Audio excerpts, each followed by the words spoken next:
Udalistek Orioko udalean egiten ari garan esperientzia pilotu bada. Adimen artifizialak eta hizkuntza teknologia gero eta aukera handiagoa ematen digute euskara komunikazio eta 8 hizkuntza izateko.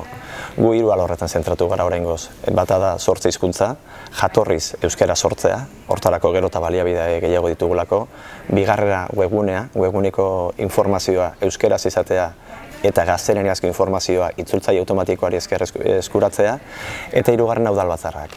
Batetik aktak automatikoki eskuratu alizateko, bigarrenik jatorrizko hizkuntzan azpititulatu alizateko, eta 3. izango litzateke azpititulu horiek euskarara edo gaztelaniara itzuli alizateko. Proiektu horiek garatzen ari gara eta horren berri emango genuke ikastaro honetan.